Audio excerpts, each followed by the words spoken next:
Shalom, it's Rabbi Michael Shields, Associate Rabbi here at Temple Sinai, and another episode of the Haftarah Drop. The Haftarah this week is from the prophet Amos, chapter 9, verses 7 through 15. This week, the prophetic voice doesn't whisper. Amos is shaking us awake. Are you not like the Ethiopians to me, O children of Israel? What? That's not what we expect.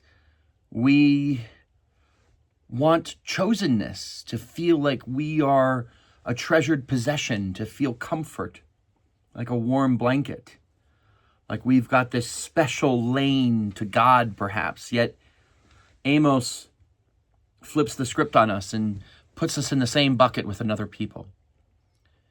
So what is it trying to teach? Maybe that chosen is not a shield, but being chosen is actually a summons to holiness. God says, I brought Israel out of Egypt, and I brought other nations on their journeys too. In other words, God's care is universal, but perhaps our calling is particular.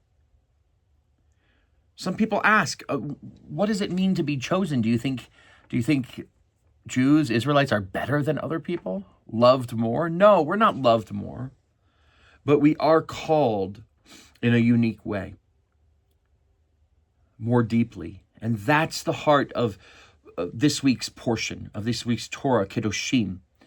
Kiddushim tihiyu, you shall be holy, not privileged, not insulated, holy. Holiness is responsibility in action. And Amos is relentless. He sees a society that thinks ritual equals righteousness, a people who assume that history guarantees holiness. And he says, no, you don't inherit holiness, you practice it. You don't get a free pass because of where you came from. You earn sacred purpose by how you live. And yet, and this is something very much part of prophetic rhythm, after the rebuke, there comes a turn. And this is what Amos says in chapter 9, verse 11. In that day, I will raise up the fallen booth of David. Suddenly, this prophet who tore everything down starts rebuilding. It's a reminder that judgment, and I think I've said this about other Haftarot because the theme is often there. Judgment is not the end of the story, but instead renewal is. The vineyards will eventually flourish again. The mountains will drip with wine. The people will be planted again, never to be uprooted.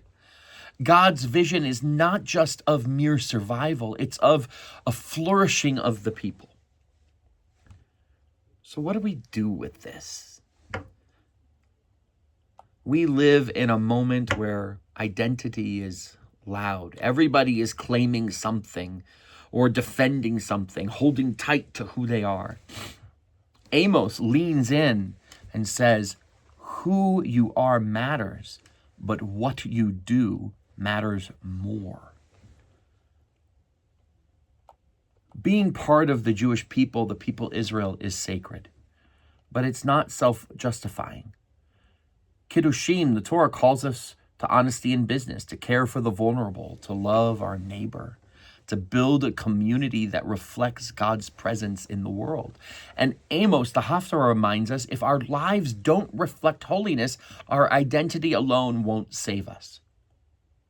But, and this matters just as much, if we do the work, if we live the values, if we build the community that is full of justice, of kindness, of courage, then the promise, the covenant still stands. We're not just inheritors of a story, we're builders of its next chapter.